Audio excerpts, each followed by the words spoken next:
जो तुम्हें कर्म मिला है उसे धर्म के अनुसार करो, भगवत समर्पित कर दो, वो यज्ञ हो जाएगा, उसका फल मिलेगा तुम्हें आनंद, भगवत प्राप्ति, महासुख। कर्म वही है, पर जब अहंकार से प्रेरित होकर अपने लिए करते हो सुसुख वांछा, तो उसमें अधर्म वृत्ति बढ़ जाती है। अधर्म वृत्ति निश्चित आपको भोगना पड़ेगा। यदि भगवान की शरण में हो जाओ, अबलो नशानी अबना नशई हो, वो कृपा करे तो सब क्षमा हो जाए। वो कह रहे हैं कि हम तो हम सर्वपापेभ्यो मोक्षयिष्यामि मा शुचा। नहीं तो आपका जो कर्म प्रकाशित नहीं हुआ है और आपने पाप कर्म किया वो गुप्त है, वो नष्ट नहीं हुआ, वो भयंकर रूप रख के तैयार है, अपने समय पे तुम्हें नष्ट कर देगा। एक 45-50 वर्ष की अवस्था के थे, अब उनको ज्ञान हुआ कि हमारे द्वारा बहुत अधर्म हुए हैं, अब सब छोड़ो, अब सत् कार्यों में लगो। तो उनके सामने एक स्वर्णकार का मकान था। वो बहुत ही कपटपूर्ण व्यवहार करता था, भोले भाले लोगों को असली स्वर्ण लेकर के केवल स्वर्ण का लेप करके अलंकार बेचता। अगर कोई जानता तो कुछ राज कर्मचारियों को अपने ले दे के अधीन किए हुए था और उसको कुछ नहीं होता। तो जो राज कर्मचारी उसके रहस्य को जानते थे वो रात में ड्यूटी देते थे। उन लोगों ने सोचा कि इतना धन इसने इकट्ठा किया है, अगर हम इसको मार देते हैं और इसका स्वर्ण ले लेते हैं तो कोई रिपोर्ट करने वाला भी नहीं होगा और हम बहुत धनी हो जाएंगे।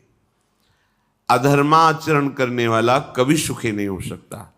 स्वर्णकार अधर्म आचरण कर रहा था तो उसके अधर्म आचरण में सम्मिलित होने वाले राज कर्मचारियों ने उसे मार दिया, उसका स्वर्ण ले लिया, धन ले लिया और उसे एक बॉक्स में बंद करके वो निकल ही रहे थे कि वो जो धर्म पे चलना ठाना था उन्होंने देख लिया।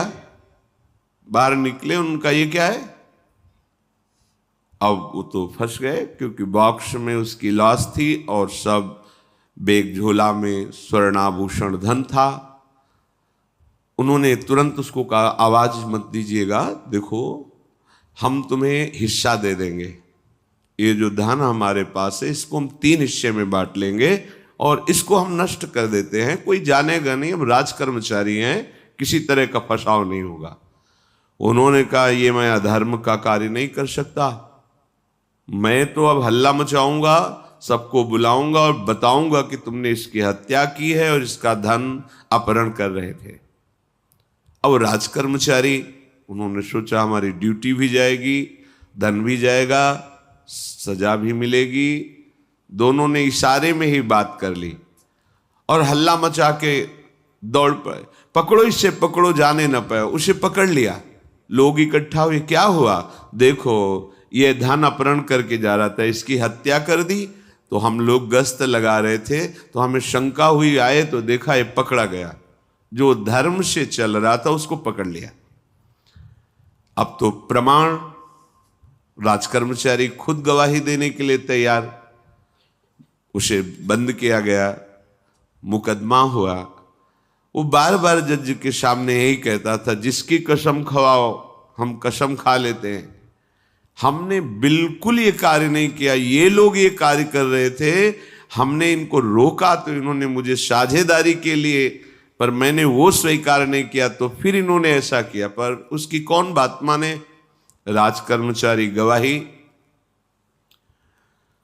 मुकदमा लंबा खिंचा, उसे जेल में रखा गया। हर बार आके वो यही प्रार्थना करता, कई वर्ष तक चलता रहता मुकदमा, जेल का उसे बड़ा कष्ट भोगना पड़ता। वो विचार करता कि मैं अगर हिस्सा ले लेता तो बच जाता, लेकिन धर्म से चल रहा था तो देखो मुझे कष्ट भोगना पड़ा। मुझे लगता है भगवान के दरबार में न्याय नहीं है, धर्म रक्षा नहीं करता, ऐसा लगता है। एक दिन आया और रो करके यही बात कही जज के सामने कि मुझे लगता है भगवान नहीं है। क्योंकि मैं बार बार सत्य को साक्षी करके कहता हूं कि मैंने ये कर्म नहीं किया और मुझे दंड दिया जा रहा है, मुझे क्लेश दिया जा रहा है धर्म से चलने के कारण। अगर मैं सम्मिलित हो जाता तो मुझे तीसरा हिस्सा मिलता और बिल्कुल बात शांत होती। ये क्या धर्म है, कहां भगवान है? जज ने इस पर गौर किया। कई वर्ष वो जेल भोगता रहा, मुकदमा चलता रहा। तब जज ने गौर किया कि बार बार ये कहता है इसकी जांच की जाए, तो हत्याकांड होते ही रहते हैं। एक शव आया वहां, जज ने मंगवाया था, जो पोस्टमार्टम के लिए जाता है, मंगवाया और कहा देखो इसका कोई नहीं है, अंतिम संस्कार के लिए अपने ही लोगों को जाना है। तो 2 कर्मचारी जो थे सरकारी, जो स्वर्ण चोरी में सम्मिलित थे, उनको और उसको कहा कि बस तुम थोड़ी देर नदी के किनारे बैठे रहना, हम और लोगों को लेकर के आते हैं। और एक आदमी को छुपा के बैठा लिया और राज कर्मचारी नदी के किनारे शव को लेकर बैठे। उसको देखा जिसको बहुत कष्ट दिया जा रहा था, सारा आरोप उसके ऊपर था, जो धर्म से चल रहा था। उसे कहा माना नहीं ना, अगर मान लेता तो तीसरा हिस्सा भी मिल जाता, बात वहीं खत्म हो जाती है। देखा, फंसा दिया, तेरे को आजीवन कारावास मिलेगा, कोई नहीं बचा सकता तेरे को। मेरी बात नहीं मानी, कह रहा था हल्ला मचाऊंगा, ऐसा वैसा, अब भोग। तो जज के द्वारा जो एकांत में बैठाला हुआ आदमी था, उसने पूरी बात सुनी। इसीलिए ये नाटक रचा गया था। तीनों को बुलाया और कहा तुम निर्दोष हो उस धर्मात्मा से। स्वयं इनकी आवाज से हमने सुना, ये कह रहे थे जो तुम बात कह रहे थे। तो उसने कहा कि ये तो ठीक है, अब निर्णय ठीक कर दिया, लेकिन अब कई वर्षों से मैं दंड भोग रहा था, ये कौन सा न्याय है? किस अपराध के कारण? मैं तो धर्म से चल रहा था, इसमें किंचन मात्र मेरा कोई अपराध नहीं था। फिर कई वर्ष से मैं सजा क्यों भोग रहा था? बार बार प्रताड़ना, नाना प्रकार के कष्ट क्यों भोगा मैं? जज ने कहा तुम हृदय को साक्षी करके बताओ, क्या कोई ऐसा अपराध किया है जिसका प्रकाश ना हुआ हो और तुम्हें दंड ना मिला हो? हम अब उसका कोई दंड थोड़ी तुम्हें देंगे, लेकिन तुम्हारे अंदर जो भगवान के प्रति आरोप है उसका निराकरण हो जाएगा। उसने कहा हाँ, यौवन अवस्था में मैंने किसी स्त्री को ऐसा ऐसा, और वो विरोध करने पर भी उसे मार दिया और आज तक बात कोई प्रकाशित नहीं हुई। तो बोले फिर भगवान को क्यों दोष देते हो? वो कर्म तुम्हारा दंड अगर मिल जाता तो नष्ट हो जाता, वो कर्म सुरक्षित है। उसी कर्म ने तुम्हें यहां अधर्म ना होने पर भी फंसाया और देखो तुम्हें भोगना पड़ा। तो निश्चित समझो, यदि आप अधर्म के द्वारा कोई भी सुख साधन करेंगे तो आप नष्ट होंगे। अधर्म के द्वारा आप धन आदि छीनना चाहेंगे तो आप नष्ट होंगे। अधर्म कर दिया है और उसका प्रायश्चित नहीं हुआ तो वो कर्म सुरक्षित है। ऐसी जगह फंसाएगा जहां 100% आपने कोई अपराध नहीं किया पर आपको उसका दंड भोगना पड़ेगा। फिर आपको लगेगा कि न्याय में अन्याय हो रहा है, कोई भगवान नहीं है। देखो मैंने बिल्कुल कसम खा के कहता हूं पाप नहीं किया, पर ये पाप का जो आरोप लगा वो पूर्व पाप आकर के तुम्हें दंडित कर रहा है। अब इस कर्म विधान को ये बहिर्मुख लोग क्या जानते हैं?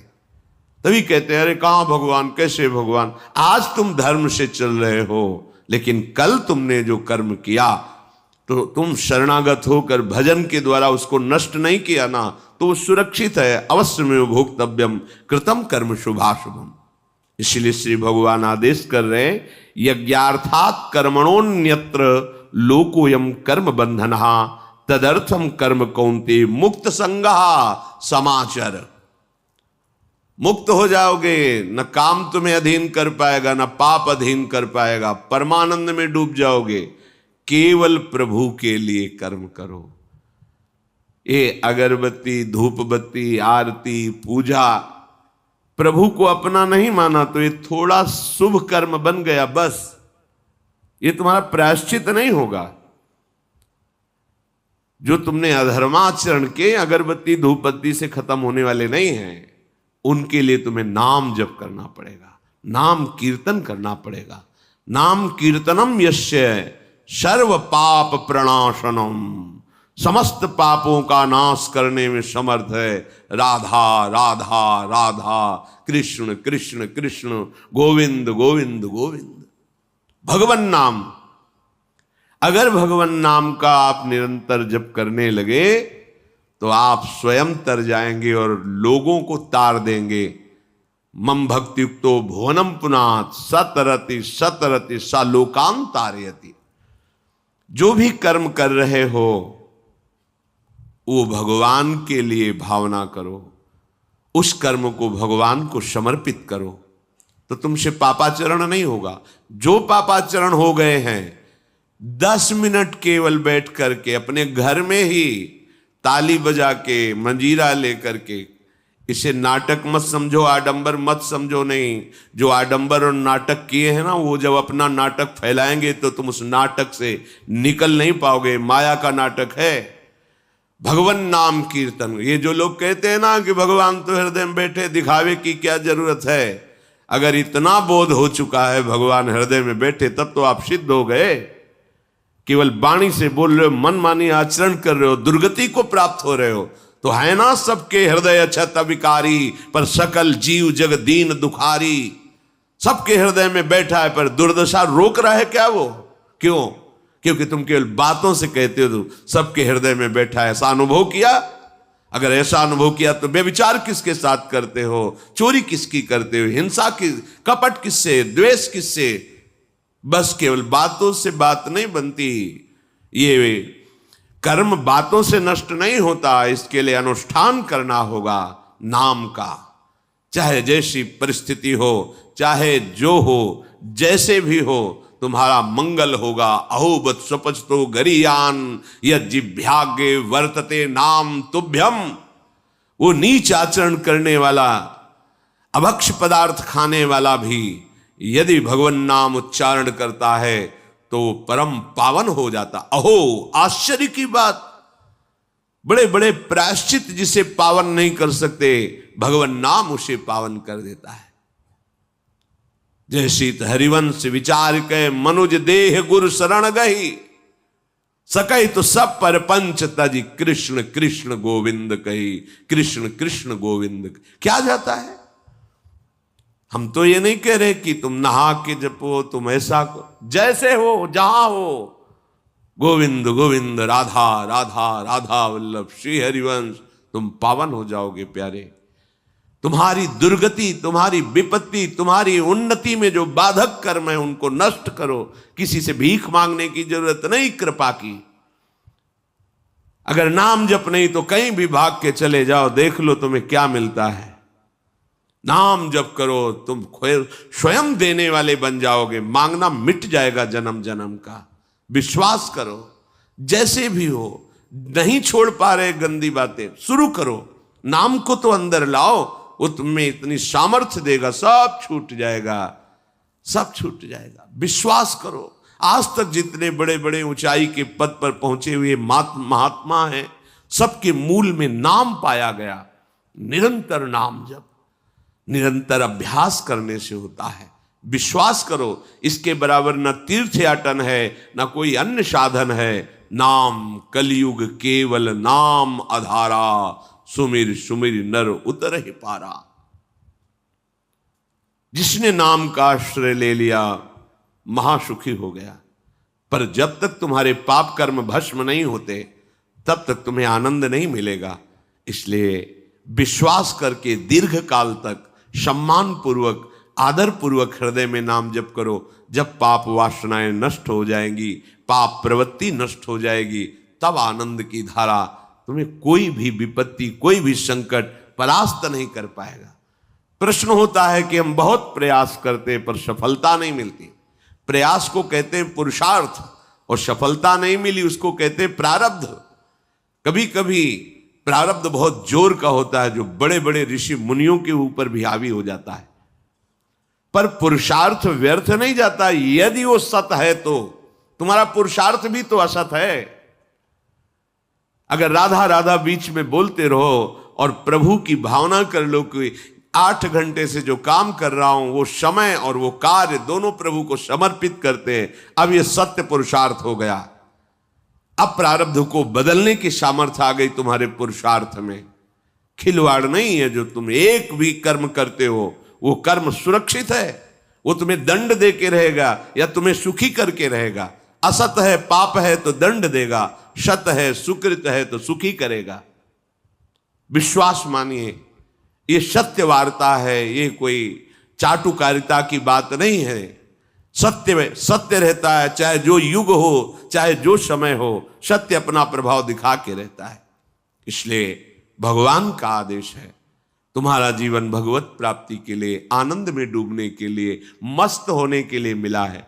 ये मस्ती नशा में नहीं है, ये मस्ती दूसरों के शरीर का मांस खाने में नहीं है, ये मस्ती दूसरों की हिंसा व्यभिचार इसमें नहीं है। मस्ती है स्वात्मानंद की। जब कोई चाह नहीं, कोई परवाह नहीं, मृत्यु भी एक खिलौना लगने लगे, उसे मस्ती कहते हैं। वो मस्ती आती है भगवान नाम जप से। शुद्ध ज्ञान का प्रकाश हुआ, मरने का भय खत्म हो गया, क्योंकि शरीर राग नष्ट हो गया। इसलिए सावधान होकर जो जहां जैसी भी परिस्थिति में हो, भगवान नाम सदैव अपने पास रखो। राधा राधा कृष्ण कृष्ण गोविंद गोविंद, देख लेना, निहाल हो जाओगे, निहाल हो जाओगे, मस्त हो जाओगे। हमारी बात मान लो, हमारी प्रार्थना मान लो, कुछ इसमें नहीं लगता है। इसमें न पैसा देने की बात कर रहे, ना कोई संयम नियम की बात कर रहे। जैसे बने, मन नहीं लगता मत लगने दो, ये बड़ा दुष्ट है, ये लगता है हमें दुर्गति कराने के लिए। अगर इसकी हाँ में हाँ मिलाओगे तो ऐसे निंदनीय कर्म कराता है, घृणा होती है अपने मन से। देखो ना, झांक के देखो ना मन को, कभी ये तृप्त नहीं हुआ। वही गंदी बात, वही गंदा चिंतन, वही गंदे आचरण की प्रेरणा।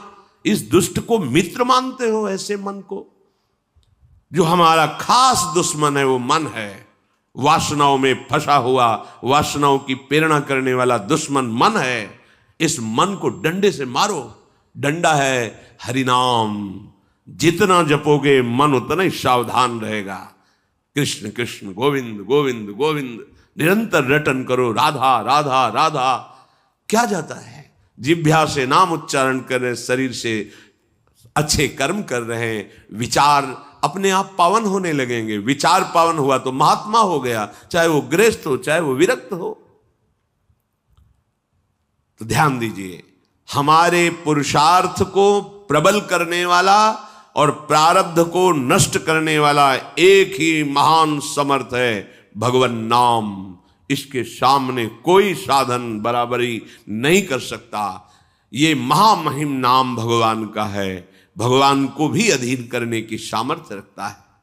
ये जो निकृष्ट भाव बैठा हुआ है, बेटी हुई उदास हो गए, लड़का हुआ थाली बजाओ घंटा बजाओ, जिससे बहुत बड़ा, बिल्कुल ठीक नहीं है। ये बेटा होता किससे है? बेटी से ही होता है। तुम किससे हुए हो? किसी मां से हुए हो। वो क्या थी? किसी की बेटी ही थी।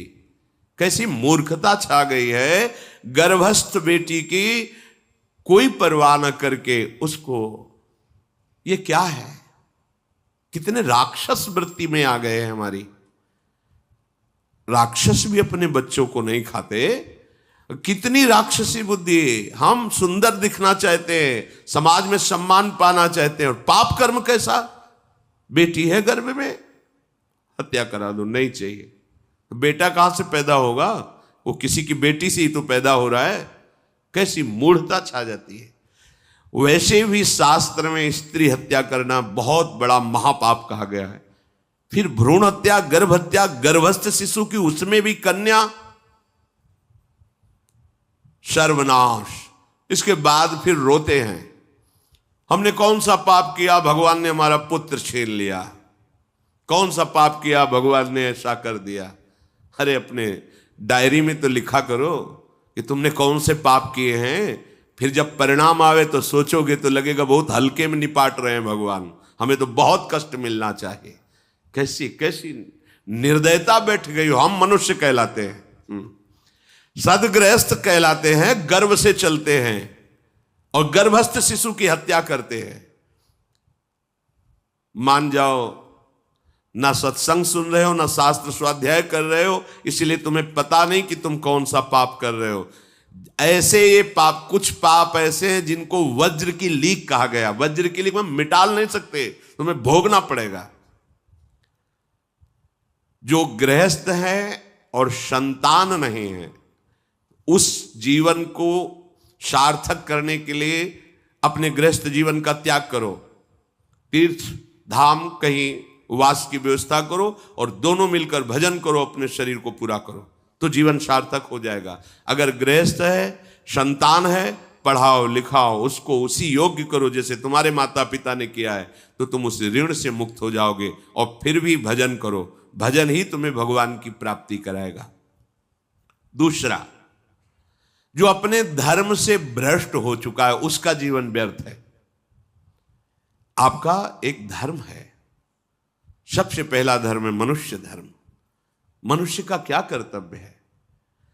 अपने प्राणों का भी बलिदान देकर दूसरे की रक्षा करना, और यहां अपने मन को सुख पहुंचाने के लिए दूसरे की हत्या कर देना। कैसा राक्षसी भाववृत्तियों में आ गया। देखो, अगर कोई माता बहन एकांत मिल जाए तो बस राक्षस जैसे टूट पड़ते हैं, ऐसे स्वभाव, मार दो, जला दो, काट दो।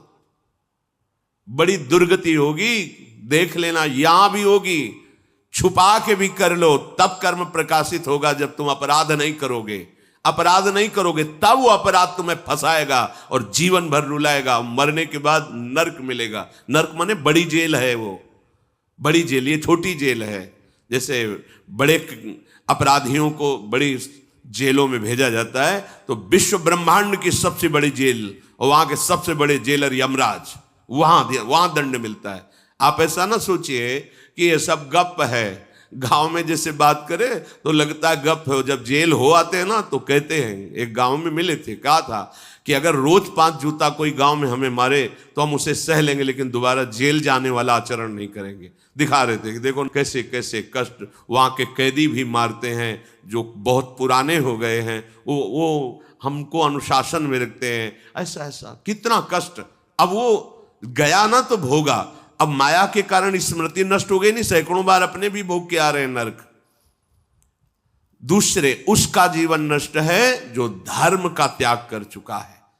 तुम पिता माता से प्रकट हुए, तुम्हारा धर्म है माता पिता की सेवा करना।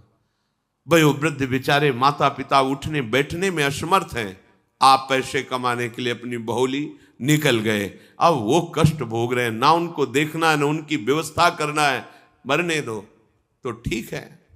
तुम्हें जब परिणाम आएगा तब तुम भी तो बनोगे ना वृद्ध, तब तुम्हें पता चलेगा। अवश्य में भोक्तव्यम कृतम कर्म शुभाशु। होश में, माता पिता सबसे पहले भगवान हैं यदि आप गृहस्थ हैं तो।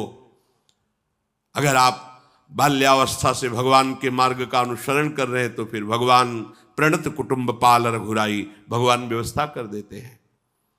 वैराग्य मार्ग में लौटकर पीछे नहीं देखा जाता।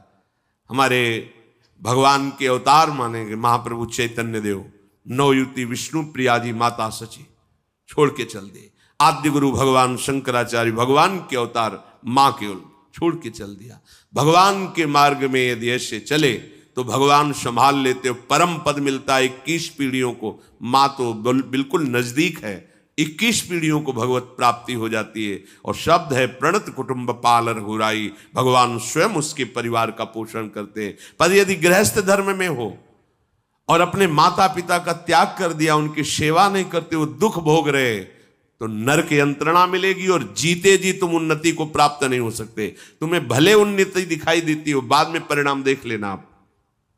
तीसरा, जो दूसरों के भोजन छीनने की चेष्टा में रहता है, कैसे इसका धन अपहरण कर लें, कैसी जमीन अपहरण कर लें, कैसे इसकी अव्यवस्था पैदा कर दें इसके जीवन में, जो केवल अपने ही सुख को देखता है उसकी दुर्गति होती है। तीसरा, उसका जीवन व्यर्थ है।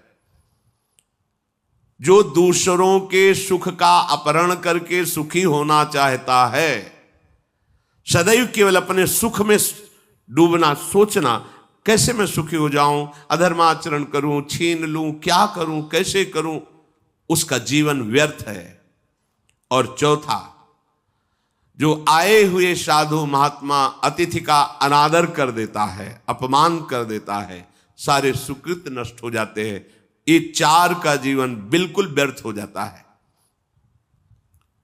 इनको असत जीवन कहा गया है, वृथा जीवन कहा गया है। इसलिए हे युधिष्ठिर, ये चार दोष कभी हृदय में ना आने पावे। आरूढ़ पतिते दत्तो मन्यायोपहृतम चयत व्यर्थम तु पतिते दानम ब्राह्मणे तस्करे तथा। बहुत ध्यान देने योग्य बात। जो वानप्रस्थ या विरक्त भाव संन्यास ले लेते हैं और कुछ वर्ष चलने के बाद मैं तो इस पे नहीं चल पाऊंगा लौट जाते, उन्हें घोर नरक की प्राप्ति होती है। कुछ भी कर लो, ये भारी अपराध तुम्हें नरक की प्राप्ति कराएगा। मार्कंडेय जी महाराज युधिष्ठिर को उपदेश कर रहे हैं। एक बार एक सन्यासी जी ने कहा था कि हमने गुरुजनों से सुना है कि यदि वचन से संकल्प ले ले कि बस अब कुछ महीने बाद हम सन्यास ले लेंगे और विरक्त होकर भगवान का भजन करेंगे, और यदि वो ऐसा नहीं करता तो उसे चंद्रायण व्रत रहना चाहिए, तब उस पाप से मुक्त होगा। चंद्रायण व्रत कहते हैं प्रतिपदा को 1 ग्रास, द्वितीया को 2 ग्रास और अमावस्या को 15 ग्रास, फिर नीचे घटाते चले जाओ 14, 13, 12, 11 ऐसे पूर्णिमा को पूर्ण 1 महीने से उपवास रहने से हम सन्यास लेंगे। इस बात के अपराध का उसको सन्यास लिया नहीं, केवल घोषणा कर दी थी। और जो सन्यास ले लिया या वानप्रस्थ, वानप्रस्थ कहते हैं पत्नी के सहित विरक्त होकर भजन करना। गृहस्थ में थे, अब निर्णय कर लिया कि अब आजीवन हम ब्रह्मचर्य रहेंगे और भगवान का भजन करेंगे, धाम तीर्थ वन आदि में रहकर वो जीवन में दोनों भजन करके भगवान की प्राप्ति में लगा, उन्हें वानप्रस्थ कहते हैं। सन्यास जो पूर्णतया वैराग्यवान होकर केवल भगवान के आश्रित जीवन। सन्यास मार्ग में माता पिता परिवार का दिया हुआ कुछ स्वीकार नहीं किया जाता, उनके द्वारा भरण पोषण नहीं स्वीकार किया जाता। अगर स्वीकार करता है अपने धर्म से भ्रष्ट हो जाता है। ये मनमानी आचरण, न शास्त्र स्वाध्याय है न सत्संग में श्रद्धा है। मनमानी आचरण से अध्यात्म मार्ग प्रकाशित नहीं होता। जिसने सन्यास ले लिया और वो फिर गृहस्थ में लौट जाता है कि अब हमसे तो होने वाला नहीं, तो उसे आरूढ़ पतित कहते हैं। आरूढ़ पतिते दत्तो मन्यानयोपहृतम चयत, उसको दुर्गति प्राप्त होती है। इसलिए होश में ये मार्ग ऐसा नहीं अब हमारा मन नहीं लगता, अरे अहो भाग्य है कि तुम्हारे भाग्य से विषय भोग मिटा दिया भगवान ने, तुम्हें परमार्थ का मार्ग दे दिया। जिसको छोड़ना कठिन है भगवान ने उसे काट दिया, चलो मेरे मार्ग में चलो। हम मनमानी आचरण नहीं, बिल्कुल नहीं। यहां शास्त्र आदेश करता है। ऐसे नहीं होना चाहिए कि 4 दिन हुए कपड़ा उतार दिया, कपड़े बदल लिए, 5वें दिन फिर उसी पोशाक में। तो जानते हो इससे क्या होगा? जीवन भर कुछ कर लो, दुर्गति प्राप्त होगी। तस्मात् शास्त्रम प्रमाणम ते कार्य, ये कानून है। कानून में फंस गए तो सजा निश्चित होगी। ये भागवतिक कानून जैसे एक राजकीय कानून है, तो ये भागवतिक त्रिभुवन का कानून है। त्रिभुवन में कहीं यही कानून काम करेगा। अलग अलग देश का कानून है, लेकिन ये त्रिभुवन का कानून है, विश्व का कानून है, ये भगवदीय कानून है। अगर इसमें फंस गए तो निकलना मुश्किल हो जाएगा। बहुत शास्त्र के अनुसार चलो। तो जो वानप्रस्थ या सन्यास लेकर के पुनः गृहस्थ धर्म से युक्त हो जाता है, उसकी दुर्गति निश्चित हो जाती है। आप तुम वो कर ही नहीं पाओगे। जैसे कहते हैं अब मंत्र ले लिया, अब क्या जाने की जरूरत है। मंत्र प्रकाशित ही नहीं होगा, जप ही नहीं पाओगे। लिख के देख लो, ये शब्द लिख लो, मंत्र नहीं प्रकाशित होगा, जप ही नहीं पाओगे। खिलवाड़ है परमार्थ चलना। एक एक अक्षर में अगर त्रुटि हो जाती है तो छाती जलेगी। कैसे गलती कैसे होगी? एक अक्षर भी अगर शास्त्र सम्मत इष्ट प्रेरित है, हृदय शीतल रहेगा, परमार्थ प्रकाशित रहेगा। ये मार्ग है। अब कौन शास्त्र स्वाध्याय करता है? कहां में सत्य चर्चा सुनने को मिलती है? भगवत कृपा है जो सुनने को मिल रही, इसको हृदय में धारण करो। जो जीवन हमें भगवान ने दिया है ये निंदनीय जीवन नहीं है, ये रोने वाला जीवन नहीं कि हाय हमें दूल्हा नहीं मिला, दुल्हन नहीं मिली, हाँ संसार के भोग नहीं मिले, परिवार बड़ी कृपा हुई, जिस दलदल से हम नहीं निकल सकते थे, नहीं निकल पाए अनंत जन्मों से, आज हमारी लाडली ने फूल जैसा मुझे अलग कर दिया। ये गृह कारज नाना जंजाला, तेति दुर्गम शैल विशाला, ये शर्म आवत अति कठिनाई, राम कृपा बिनु आए न जाई। भगवान ने तुम पर कृपा की, तुम्हें नाचना चाहिए कि रोना चाहिए? विषयों को देख देख कर जलते हो, भोगने की लालसा रखते हो, कैसा जीवन, व्यर्थ जीवन। बिल्कुल नहीं, सावधान, तुम्हारा जीवन भगवान के लिए, तुम्हारे भाग्य में श्री जी लिख दी गई है। आह, हमें नाचना चाहिए। हमारे भाग्य को बदल कर प्रभु ने अपना चरणारविंद, अपना धाम, अपना नाम, अपनी सेवा दे दी। धिक्कार है अगर ऐसे होने पर भी ललचाए और उस मार्ग की तरफ जाए जहां से श्री जी ने निकाल लिया है। तो जो वानप्रस्थ या संन्यास धर्म स्वीकार करके पुनः गृहस्थ धर्म का आश्रय ले लेता है, उसकी नारकी गति होती, दुर्गति होती है। और जो पापाचरण करके, अन्याय से, अधर्म से छीन झपट करके धन, और सोचता है उसमें कुछ दान कर देंगे। जैसे किसी ने प्रश्न किया था ब्लैक और व्हाइट, कि अब हम तो ब्लैक और व्हाइट का मतलब काला और सफेद समझते हैं, तो काला धन का मतलब होता होगा अधर्माचरण या जो राजकीय विभाग से पास ना हो, उसे ही काला धन कहते होंगे। तो काला धन काला ही रहता है, कोई व्हाइट नहीं कर सकता उसे। जमा कर लो, एक समय आएगा कि ट्रक में लद के सब चला जाएगा, तुम भी लद के चले जाओगे। अगर वो समय ना आया तो यमराज के दूत तुम्हें ले जाएंगे, सब यही पड़ा रहेगा। होश में चलो। दान किसे कहते हैं? खूब मेहनत करो, धर्म से कमाओ, फिर उससे एक रोटी की व्यवस्था किसी की भी कर दो, उसे सतदान कहते हैं। लाखों बेईमानी से कमाए, अधर्म आचरण से दूसरों को चूस चूस के ऐसा दुख दे कर, फिर सोचा कि लाख में 10,000 दे देते हैं, व्हाइट हो जाएगा। व्हाइट नहीं हो जाएगा, ये और तुम्हारे ऊपर आक्रमण कराएगा, क्योंकि जिनको दे रहे हो उनकी भी बुद्धि तो भ्रष्ट होगी, तो तुम्हारा धर्म बनाना, हाँ, व्हाइट नहीं होगा, फाइट होगी। अब मार पिटाई शुरू करवाएगा, वो ऐसे आचरण करवाएगा, जहां जाएगा वहां खोपड़ी फोड़ेगा, उसका परिणाम जब आपके आएगा तो आपकी खोपड़ी फूटेगी। व्हाइट तो तब हो सकता है जब व्हाइट चलो। व्हाइट का तात्पर्य होता प्रकाश, श्वेत, ये लक्षण सतोगुण का। सात्विक भाव से चलो, मेहनत की कमाई से, पसीना चुहा के खूब मेहनत किया और फिर किसी को दिया, तुम्हारा परिवार उन्नतिशील रहेगा, तुम्हें लोक परलोक में सुख प्राप्त होगा। अन्याय से कमाए हुए धन का दान पतित कर देता है, पतित कर देता है। अब इसमें एक उपाय है, मुझे पता नहीं था, प्रमादवश मेरे से गलती हो गई, कभी जीवन में गलती नहीं करूंगा, अब सुधार के लिए करो, हो जाएगा। मुझे पता नहीं था, मैंने कभी सुना ही नहीं था, बस यही था कि धन प्राप्त करूं, धन प्राप्त करूं, और गलती हो गई। अब मुझे पता चला कि मैंने गलत किया है, तो अब लो नशानी, अब ना नशे करो, गौ सेवा, संत सेवा, ठाकुर सेवा, गलती आगे से नहीं करूंगा। ये एक सूत्र बहुत बढ़िया, अब लो नशानी अब ना नशे, ये सबको पावन कर देता है, सब कुछ पावन कर देता है। पर ये ऐसा नहीं कि हम 100 कमा रहे हैं बेईमानी से तो 10 देते रहेंगे तो 90 व्हाइट होते रहेंगे, ऐसा कदापि कहीं नहीं लिखा।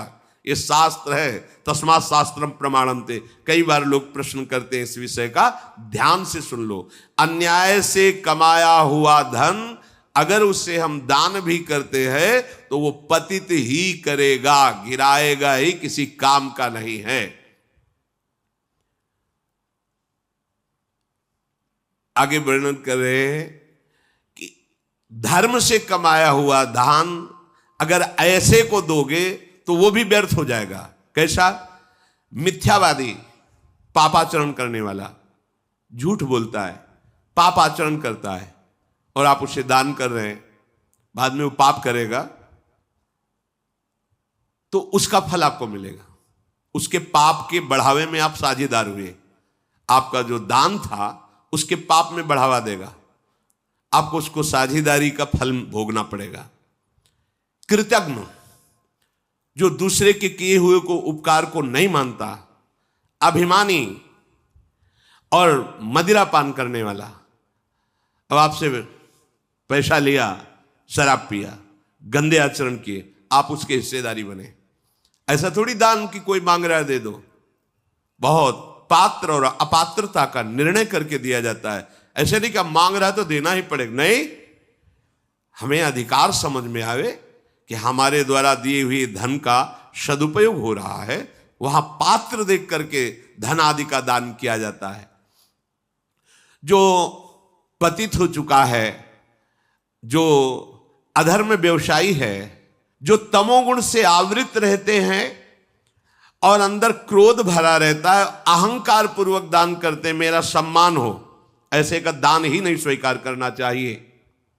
ऐसे का दिया हुआ दान व्यर्थ हो जाता है, उसे निश्चित अन्य योनियों में जाके कष्ट भोगना पड़ता है। तामसी अहंकारी दान करने वाला परिणाम में दुख ही भोगता है। मैंने दिया, ये मैंने बनवाया, ये मैंने किया, ये तमोगुण का लक्षण अहंकार है। श्रेष्ठ मंत्रवेत्ता सतमार्ग में चलने वालों को दैन्य होकर छुपा कर दान देना, ये उत्तम लोगों की प्राप्ति कराने वाला है। देखना है, धर्म से चलता है। हम जो धन देंगे उसका धर्म में प्रयोग होगा। मंत्रवेत्ता है, निरंतर मंत्र का अनुष्ठान करता रहता, पावर है। अगर हमारा धन ऐसी जगह गया तो हमारे पापों का नाश करके उत्तम लोगों की प्राप्ति कराएगा।